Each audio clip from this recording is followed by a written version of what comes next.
All right, so Luff Curve is a really important discussion. And Luff Curve is all about how every sail is made and how pre-bend fits into it. Is this what we want? Yep. So on the mast, you measure pre-bend by your halyard. It's really how much bend you have while sitting on land is your pre-bend. And then you also have mast bend once you're sailing, which can be very different. You put backstay on, you sheet in, et cetera. But pre-bend on land, usually there's a couple inches between your mast and the back of your halyard. You tie down the halyard right at the gooseneck. So that's how you kind of consistently measure it. And we actually have a little feeler gauge that goes, we stick it in the track and put it on the spinnaker pole, and put it up there because we really think it's super important. But go ahead. The things that affect it are the uppers and lowers and the spreader angle. So your upper shrouds, your lower shrouds, your spreader angle, your partners at the mast, and your mast butt. So in some boats you have shims you can put in and out, the sonars, you're putting blocks in and out on our inner clubs. That's what we do too. On J24 you're not allowed to move that. You measure your J when you measure in and it's all locked in. So we change that pre-bend based on where your mast butt position is. And on a boat like the J24, for the most part, we leave that mast butt exactly where it is. There are a few exceptions to that once we find that sweet spot.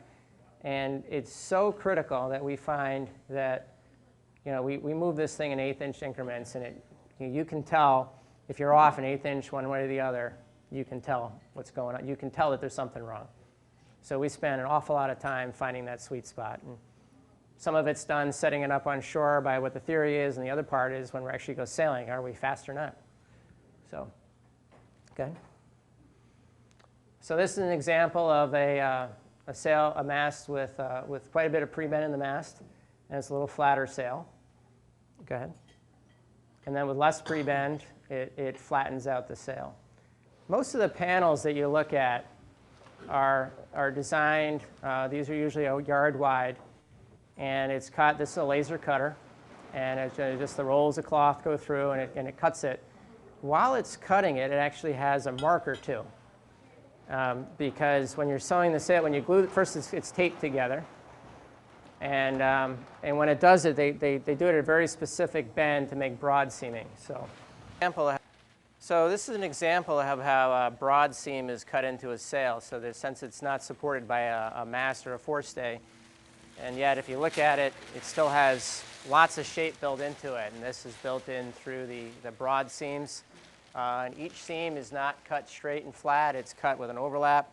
And it's tapered in so that there's a shape. And it's, especially on a spinnaker, it's a complex thing to do because it's more three-dimensional.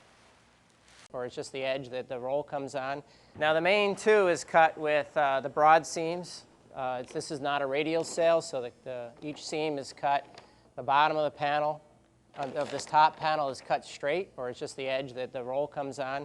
And then the top of the seam is cut with a curve in it, and then when it's put together, it puts shape into it.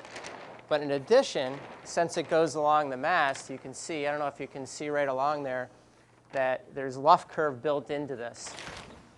So the sail is cut with extra cloth coming out along the mast, and it's pretty significant. This is, I think we have probably 6 inches or so of Luff Curve built into this. And what that does is when you want the sail flatter, like in heavy air, you bend the mast, and that pulls shape out. You can see how much flatter it is. Pull it so the leech is off the ground. Yeah. And then as it gets lighter, if you want, so that you can see how much extra shape is put in as you straighten out the mast. So flatten it out with a bent mast, and then you make more power in the sail. And there's a certain amount of shape that's just built into the sail that you can't get rid of, and that's with the Luff Curve. And there's a certain amount, with the broad seams, there's a certain amount with the Luff Curve that you can have lots of control over. Concept, the shape is built into the sail itself.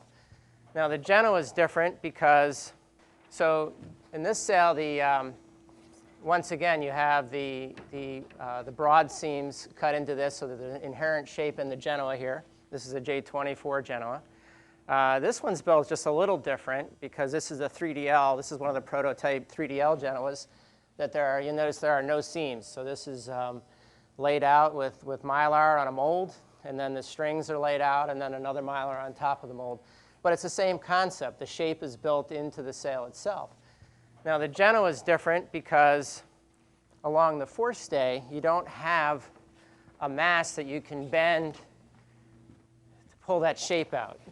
So it's cut with either a hollow or much less luff curve than the main is. Instead, what you do is if you want it to be as flat as you can, you actually pull this as taut as you can. So pull this taut, and that flattens it out the best you can, and then ease it off a little bit.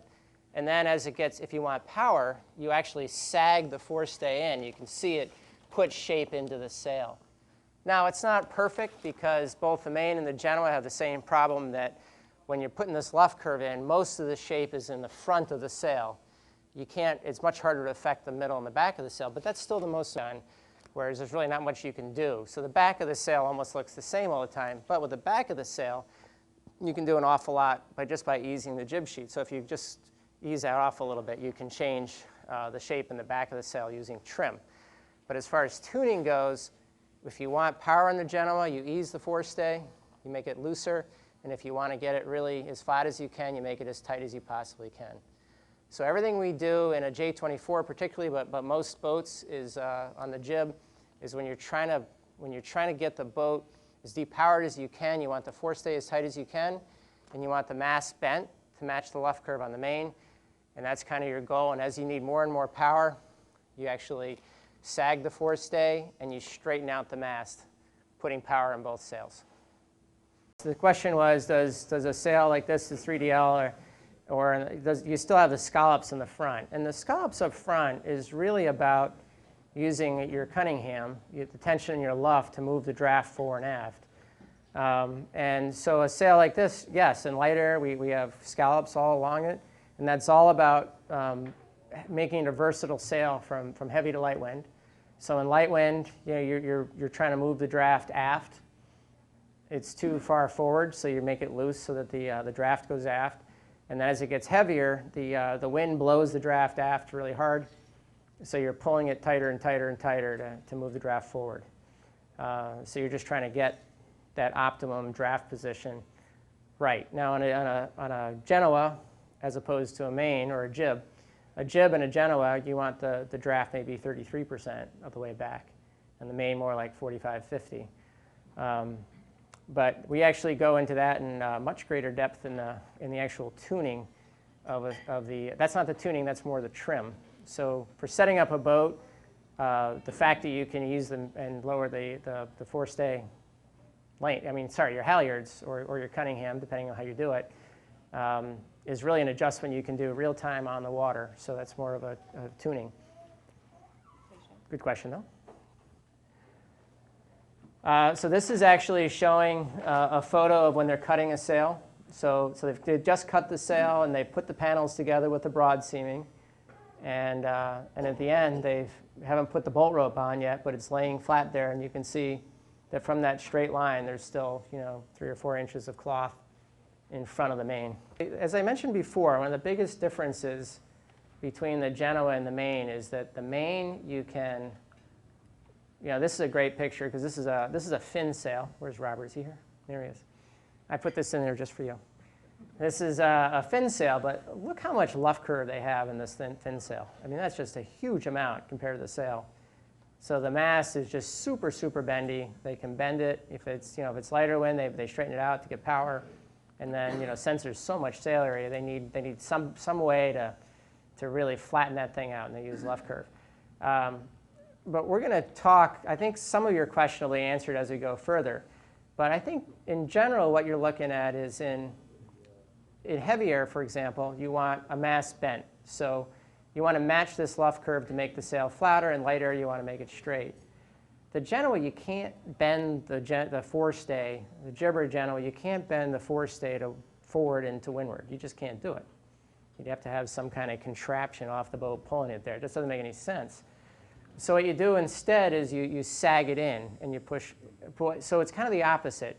And if you want to get in heavy air, you want to bend that mast to match the luff curve. And in heavy air on a Genoa, you want to pull the forestay tight to pull out any extra cloth out there you possibly can.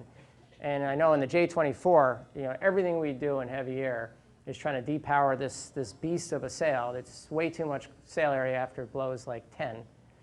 And the rest, the next 10 knots or so, we sail this thing up to 22 knots or so, is spent trying to find ways to depower this thing. And the very first thing we do is pull that forestay super tight. So if you think about it, a lot of the ways you pull that forestay tight is by pulling your backstay on, and that also bends the mast. So the interaction between the two is as you're flattening the main by pulling the backstay, you're also flattening the Genoa by tightening the forestay. So as we talked about, as the panels are cut, one edge is always cut flat. Then they put, if we're doing the broad seam way as opposed to 3DL, but what you do is they put tape on and then very carefully glue the sail together.